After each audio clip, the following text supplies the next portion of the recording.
TSR Live. I'm Dan. That's Kyle. It's September 17th. There's a Christmas to the morning. There's a heat to the afternoon. It's the fall, and it's a chance for people to take their sweaters out of their closets, Kyle. Just did that this morning, Dan. I am sweating to death right now because I just felt it was visually appropriate. By no means is it temperature wise appropriate. I'm going to have to leave the show and turn my air conditioning on immediately. How are you doing this morning, Dan? I'm doing great because we witnessed another Blue Jays victory last night in Tampa. They are playing games at the New York Yankees spring training facility, and there was controversy during the game that it's now a moot point because the Blue Jays won. But there was also drama when when there shouldn't have been any, when the Blue Jays actually had a lead, played with the lead the entire game, something they haven't done in forever. But it was your typical Blue Jays game in which nothing is boring, Kyle. Absolutely nothing. And one of my favorite things in sports happened last night. You just touched on it. It's when there's this controversial situation, but it does not affect the outcome of the game. Like, Correct. obviously, those two home runs, one of them was the most baffling call ever. How you call fan interference, but it would have been a home run anyways, which means it wasn't fan interference. We have it up on the screen right now. Very peculiar call. It did not affect the outcome of the game. So really, it just becomes this fun talking point, this fun footnote, and just another remarkable point of emphasis on this run the Blue Jays have been on for the entire season, I guess. It also put a glaring focus on the fact that a Major League Baseball team is playing in a spring training facility, one of two teams that doesn't have a real home, the A's playing in Yeah. Sacramento. And so Major League Baseball has that headache to deal with because, again, you view this from outside, and people that don't really follow baseball, they're like, wait, why are they playing there? Um, why don't they have the correct camera angles? Why don't they have enough cameras? Oh, because it's a spring training facility. So the Major League Baseball executives, once again, a glaring fact about their league is two teams playing in places they shouldn't be playing. It's actually remarkable. I'm glad you mentioned the camera angle thing. Number one, they don't have it for replays, but even the standard live pitcher view in the games, the camera's lower than it's supposed to be. So many pitches appear so much higher than they normally do on television now. And it's just an odd angle to view the game. And you can't build the platform 3 feet higher in center field. I'm a little confused about that part, but not having it set up for the instant replays, which are such a huge part of the game now, especially when you know that outfield wall, the stands are right up against it, and that potential has existed the entire time. These are important baseball games this time of year. A bit of a ball dropping and by the major league officials there, but again, it didn't affect the outcome of the game, and here we are talking about it regardless. Here's something I didn't even consider, which Keegan Matheson, our Blue Jays insider, who I talk to every Wednesday, he brought this up and he told me that the players were they don't like the stadium because it doesn't have a third level.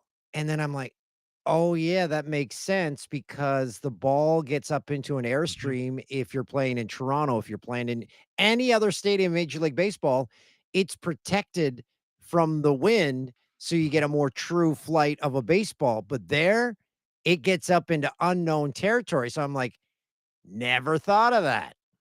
And also just the view of if you're maybe it's not as important this time of the season, but earlier in the summer, sun setting, I'm not sure what direction the stadium faces, but you're getting these weird contrasts of sky and stands, and then maybe it's harder to track, maybe it's easier to track a fly ball. It's very weird for a major league team to be playing in a subpar location and not during a pandemic. But what was it? Was a hurricane damage to the old place, right? Yeah, the Tropicana, drop. that the Trop, and They're still the fixing other it. they're still fixing it. Yeah, and it's they got to find a nice new home for the 7,000 people that show up for a Tampa Bay game, which is another story entirely. But listen, they got the W, but I saw some concerning things out there. I don't know about you. It still seems like the bullpen is determined to stumble to these wins at times, and I'm very concerned at how many hits our left-handed bullpen guys gave up to left-handed batters. I mean, it's kind of a weird footnote, but that could be a problem come playoff time. This is why last week I pointed to when the Orioles closer came in and blew it, and I said to you, I'm so glad Jays fans saw that. Yes, it's the Mhm. Orioles, but you see that it's not automatic. And again, I mentioned back in the glory days of Dwayne Ward and Tom Henke, they would sometimes leave the game with the bases loaded, but still leave with a win. Mhm. It happens to bullpens. It's not always a clean sheet when you go out there. There's gonna be drama. It comes with the territory. So, I do have my concerns too. Hoffman almost gave it away, He on tried. Tuesday night, but we still got to see Sir Anthony, which I still love that we have Yeah. the greatest first name in all of baseball, and non-baseball, friends of mine, I have to explain his name. They're like, "Oh, so he's been knighted?" I'm like, "No, his name is spelled S-E-R Yeah. Anthony, the greatest first name in all of baseball, and I don't have to go look in the record books, but I'm pretty sure the first and only Sir Anthony to ever play in the majors." Yeah, I mean, it's tough. I do feel a bit nitpickish pointing these things out in a game that they won. I'm just maybe it's anxiety of the playoff stretch or the playoff run here. Maybe I'm just getting nervous as it winds down.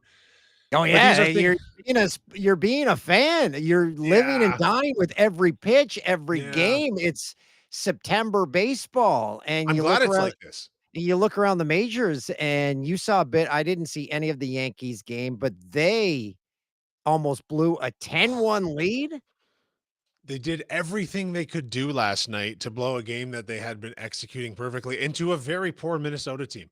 They were up 10-1 and they won that game 10-9. Oh my And god. like it's just, who had the 19 run over and but the Yankees have been so bad against bad teams at times, and that's almost like having a loss from a internal point of view. Like we can't hold a 10-1 lead or pile on top of it because it was 10-1 fairly early too.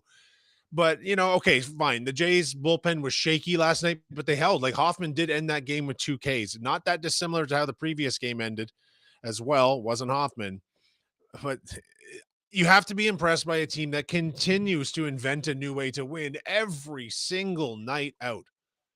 The Blue Jays' magic number to clinch a playoff spot is 3. Their magic number to win the AL East is 6. So they could clinch a playoff spot on Apple TV on Friday, a service that I refuse to purchase.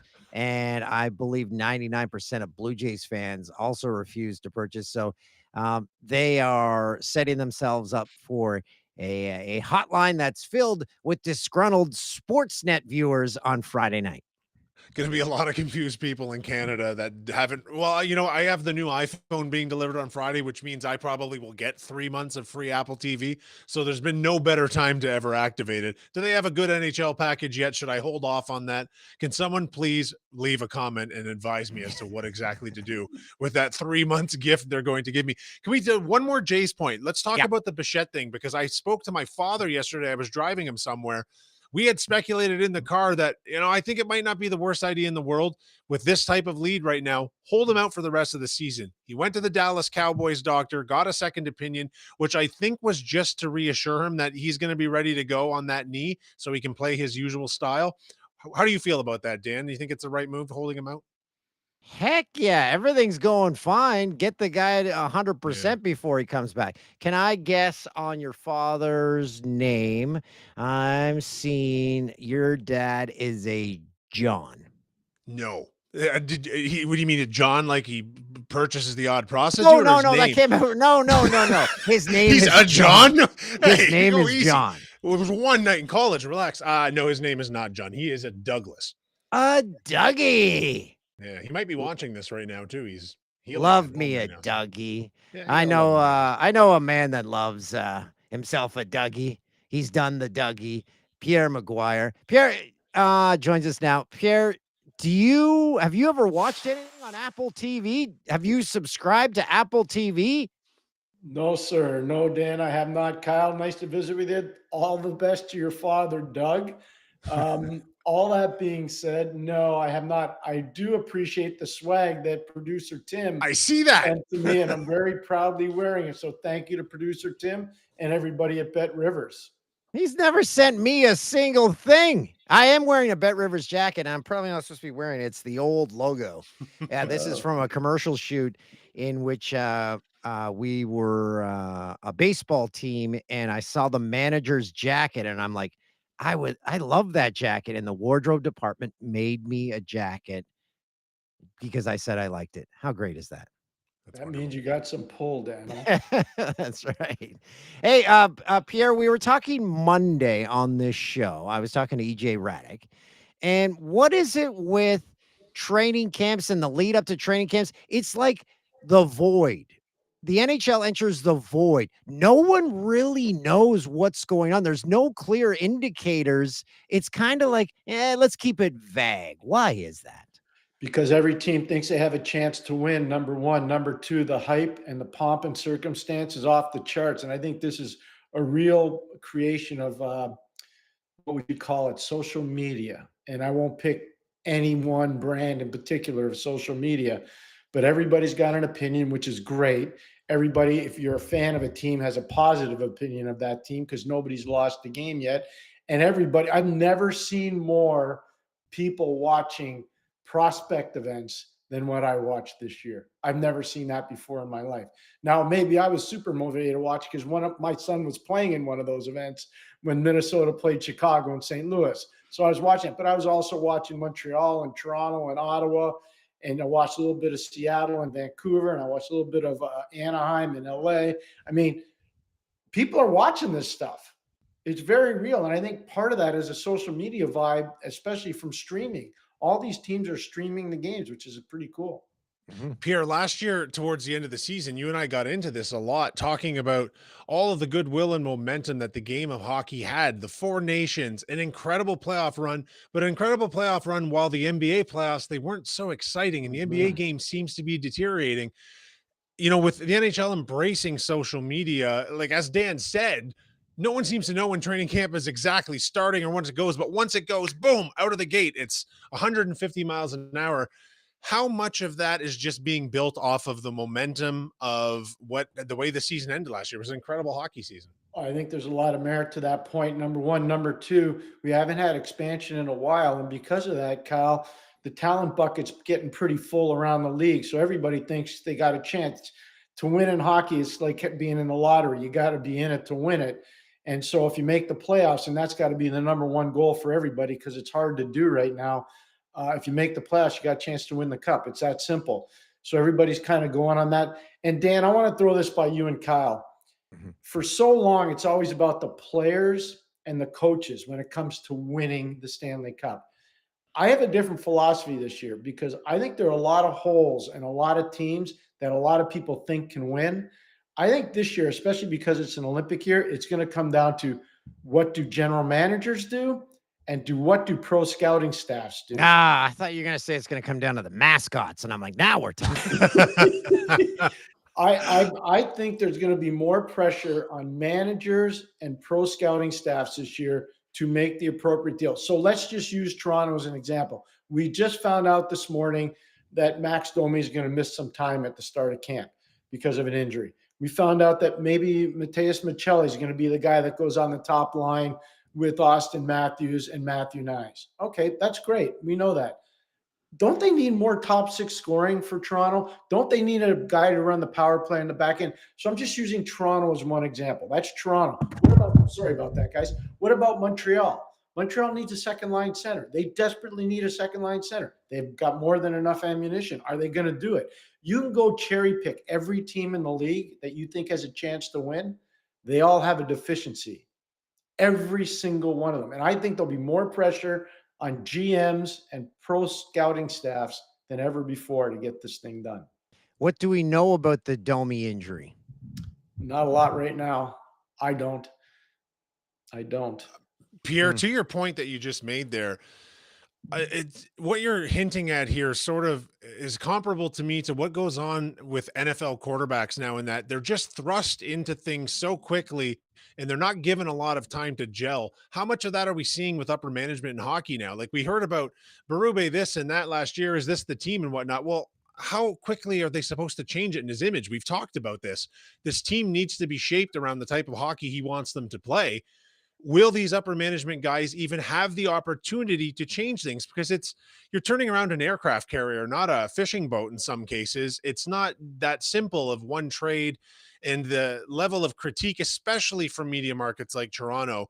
If a guy comes in and doesn't perform above expectations immediately, it's just an emergency 911 situation in markets like New York and Toronto and Montreal. And there's just no fairness to that, but that's just the nature of things now. Is What are your I'm thoughts going on to that? back you up on that, Kyle. So I'll give you an example. I think Nicholas Roy is going to make a big difference in Toronto. But how many times are we focused in on third line centers anywhere in hockey? I think Scott Lawton, if he's a fourth center in Toronto, has a chance to really make an impact with their team. But how many times over the course of a year do we really focus in on what fourth line centers do? Mhm. That's the dynamic that Kyle's talking about, Dan, that pressure on the depth players in particular to produce. And I think people take the Florida Panther role and look at it and they say, okay, we got Barkov, we got Bennett, we got Lundell, we got Nosek. And so depth down the middle, depth players matter. And I think people are looking at that. And I think to Kyle's point is spot on. There's going to be a lot of pressure on all these teams, but it's hard to turn it around in a day or two or three. I just think a player like Dakota Joshua comes in, he can make a difference. Craig Berube knows him well. I think a player like Mateus Michelli in a perfect world is probably playing on your third line. He's probably going to have to play in the first two lines in Toronto to start the season, but I think he'll make a difference there. So that's to Kyle's point. It's hard to turn an aircraft carrier around, and that's what most NHL franchises are. The Maple Leafs open camp today. Pierre, lead us through that first day. It's different for every team. I understand that, but I see it as Coach Berube is probably like, I want to get these guys skating, but there's a lot of paperwork and pictures and stuff like that that needs to be done. What is the first day like? Tedious. I think that's probably the best way to describe it. And so pictures, physicals, testing, not a lot on ice today, which is fine. You have more than enough time. And the guys are all in better shape, Dan. You know that. I know Yeah. that. Kyle knows that. They show up in shape.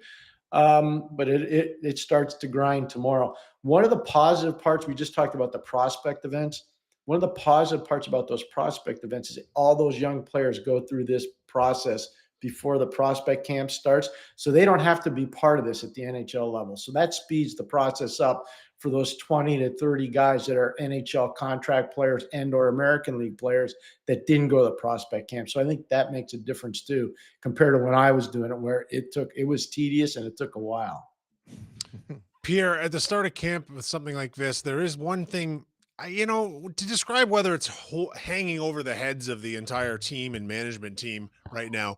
The Stolarz contract situation, is that a distraction, or is that, he's under contract right now. So it's training camp. They have a lot of time to get this done. By all accounts, they want him there. By all accounts, he wants to stay there. When does it become a distraction if it's not already? I don't think it's a distraction. Now, here's the difference between Jeremy Swayman and Anthony Stolarz. Jeremy Swayman didn't have a contract last year in Boston, and it became an everyday story because he was going to miss the start of camp, which he did. And I remember we talked about it and just saying, this is going to be a problem for this team. It's going to be a problem for the player. You can say you're practicing with this junior team or you're practicing with this college team. That's not being in the NHL. It's totally different. So that's when it becomes a problem. But Stolarz is there for the year. I believe his contract will get done. And I would be willing to bet money that most of the players want him signed so that when he does get signed, he has to take them all out for dinner. So I'm guaranteeing they'll want to get him signed as fast as possible so that when they go on that first road trip, Stolarz has to break out the American Express and say, here you go, boys. I'm buying dinner tonight. Pierre, not to put you in a corner, but this is my problem with the Leafs and Leaf fans. You've got Stolarz and Wall. Every year, Leaf fans are stuck in a corner themselves where they have to make their goalie choices that the team has made and try convince us they're the second coming of Carey Price. They are always pumping up these goalies where I see these guys aren't taking to the promised land. Am I wrong here? Because it's the same cycle every year for Leafs fans. They're like, no, no, this is the combo. These are the guys. This has been happening for 10 years. When St. Louis won the Stanley Cup in 2019, did you think Jordan Binnington, before the playoffs started, would lead St. Louis to the promised land? Hell no. That's why I asked you this question. When, So you when Vegas, new when insight. Vegas won the Stanley Cup with Aiden Hill, I don't think you thought that they were winning the Stanley Cup with Hell Aiden no. Hill. I think that Toronto could have won the Stanley Cup last year, not with Joseph Woll, but I think they could have won it with Anthony Stolarz. His injury was pretty significant, and I think it set the team back significantly. So I do think they can win with this goaltending tandem. Let's remember we're in the cap world too. So right now, both those guys, their combined contracts are less than $6 million on the cap. In a team like Toronto, that's pretty important. Let's just say Anthony gets a bump up to 4 million, maybe 4.5 to 5. It's going to be about term, I think, for him more than it will be about money. That's not going to be cap unfriendly. It's going to be cap friendly. And they also got Dennis Hill to be signed as insurance at a very reduced cost as well. I'm kind of bullish on Toronto's goaltending situation. I think the biggest thing for Toronto, Dan, is going to be, do you have a guy to run your power play? Because Mitchell Marner ran your power play last year, and he's not there anymore. And do you have enough scoring in your top six outside of Matthews, Nylander, Tavares, and Nyes? That's my biggest thing. And the third and the last one, I just want to say, we talked about putting pressure on depth players. Bobby McMahon has to show the real Bobby McMahon. He can't be in one night and 3 games out. He's got to be in every night.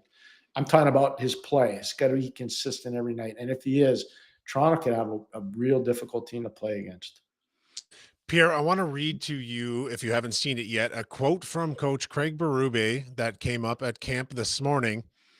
He had said about the team, and specifically referring to the old Core 4 system, Yes. what excites me is not hearing Core 4 anymore. And I want, before you respond to that, to me, this is why I love this guy, and I think he is the right coach for this hockey team, because he is getting in front of this situation. He clearly wants to put an end to the Marner talk. I'm sure everyone involved wants to. People like us won't let it die. But Berube is signaling ahead of his players, standing in front of them and saying, enough. This is a hockey team now. There is no more core 4. It's a key 3. It's the whatever you want to call it from now on. But core 4 is no more. I love what you just said. I totally agree. And when I heard that this morning, I was like, that's Craig Berube taking over. And you know how they said, Dan, they wanted to change the DNA of the team? Mm-hmm. That's part of it. And what's the biggest story we're hearing so much right now about the Toronto Maple Leafs? And I think it's a huge story. Morgan Riley has come in better shape and looks better than he has in years. I wonder why that is. Probably the general manager and the coach at the end of last year probably didn't have some very nice words for him. And he dealt with it properly. He said, I'm not taking this personally. I'm taking this professionally, which is a big difference. And he's handled it appropriately. And I think he makes a massive difference for that team if he's gone. And so I'm really encouraged about that. And I love what Kyle said about, the core 4. I can tell you right now, when I was coaching in Pittsburgh, look at all the guys we had that are Hall of Famers: Lemieux, Francis, Mullen, Murphy, Coffey, Recchi. Like, I can go down the line. Yarmer Yager, Brian Trottier. We had a core 20. we never talked about that. Everybody was a Penguin. There was no core 4. There was no core 5. Everybody was a Penguin. And that's why we won. It's a collective effort. I remember Randy Gillen, who most of you guys probably don't even remember. Randy Gillen in a playoff game won 15 straight faceoffs. He was our 4th line center. That's how much we trusted him. 15 straight faceoffs against the Boston Bruins. I think it was in game 3 of the Eastern Conference Final in 91. He was a Penguin. We were all on the same songbook. It was awesome. And can the core thing bothered me too, Kyle, by the way. I didn't like it. I never liked it. Can I guess his nickname was Gilly? 100%. We're playing 1 degree of Pierre. I turn around, point to a card, and Pierre gives us his connection. We've never gone into the corner, so let's see who's leaning against the corner here. We blind pick. David Maley. I don't even know. New Oh, Jersey Devils. David Maley was one tough hombre, tougher than tough could be. Every single game he played, he was a nasty piece of business. He could play as a third line player, fourth line player, but he understood how to stabilize games. He also played for the Montreal Canadiens. David Maley was a tough guy, really tough guy. Pierre, I was stumped by the name, but you are not Yeah. stumped by the name. You are continue to bat 1,000. I enjoy doing this exercise with you, Dan. I love it. The fact Pierre, that, and Kyle, the fact that the Blue Jays have won 6 in a row is mind yeah, shattering. I think that's different way every fantastic. night. And it Different would way make every me night. very happy if they knocked the Yankees down a Oh, it's couple. happening, Pierre. Magic You number and 6. everyone except EJ Radick, who we found out on Monday's version of this show that is in fact a Toronto Blue Jays traitor. But that's okay. We still love him. He's a Yankees guy. I knew there was something shifty about him. Yeah. All I can say is I'm very grateful to producer Tim for the swag. And Kyle, I think you have your fingerprints on this. I wear this I did, proudly. yeah, a little bit. Yeah, Pierre, I thank do you. have a non-hockey question for you. It's not dissimilar to what we just did with Dan, but it's about someone more famous and someone that did a lot of sports movies and stuff. You have any thoughts on the passing of Robert Redford yesterday? Because he did some of the most classic movies we've seen throughout time. Yeah. One of the greatest events of my early life was I was in New York to play in a sporting event. I was young. I was 13 or 14. My father drove me down from Montreal, and our team had success, and I had some success in this event. And my dad said, "I got a surprise for you." And he drove me through Manhattan to a place called the Rialto Theater. I don't know if it's still there, but back then it was like a diamond-studded place. It was beautiful. And he took me to see a movie called The Sting with Oh Paul my Newman gosh, the and Robert best. Redford. Without a doubt, I still watch it at least once a year, The Sting. I try to get my kids to understand about The Sting. I think it's one of the greatest movies ever. Hell of a movie. It has to be one of Robert Redford's best movies ever. Has to be. And his name was Johnny Hooker. One of the great movies. And I just love that movie. And Paul Newman was great. Robert Redford was great, but it was an amazing bonding moment from my late father and I. I've always appreciated that. I tell my kids that story probably once a year too. It was awesome. I really appreciated it. And Pierre, we appreciate you. Thanks for joining us, buddy. Can't wait. Thank you, man. Have a great weekend, everybody. We will. That movie, put it on your to watch list because The Sting and The Natural, if you want to go back and well, there's also Butch Cassidy in the Sundance Kid. There's a ton. He's also in Indecent Proposal, is he not? Yeah, that's the I one can't where remember. yeah, he offers $1 million for a night with Demi Moore. I wonder what that's worth with inflation now. Oh, you're looking at 5 million probably now because people are like $1,000,000. Yeah, take a hike, buddy. Do you get a discount if it's the G.I. Jane haircut? No, everyone's into something. That's correct. That is very correct. Dan, I'm really looking forward to the stretch drive with the Jays here. Like we alluded to all these things, these potential issues, things we're worried about, but we keep harping on this. Just enjoy the theater of it all. Yeah, enjoy games in a facility in which they shouldn't be there. I asked Keegan Matheson about the gentleman that's sitting behind home plate, behind plexiglass at the Rays games, because every pitch I see him and I'm like, is that a one-person viewing site? He said he believes he's an authenticator, a guy who puts the stickers on the balls. So he is kind of an employee, and you can't go and purchase that one behind home plate seat that's behind plexiglass. So I cleared that up, kind of. Well, if they wanted to make that more exciting, there was no reason to not also turn that into a dunk tank. You know, you get like you call a 100%. curveball, they throw a fastball over the catcher, it hits the target. The authenticator guy in the drink. Yeah, and he also looks like he could be a goal judge. When we used to have goal judges in the NHL, a job that went the way of the dodo bird because they figured out, it took them a long time. That's an expensive seat that we've got an employee sitting in.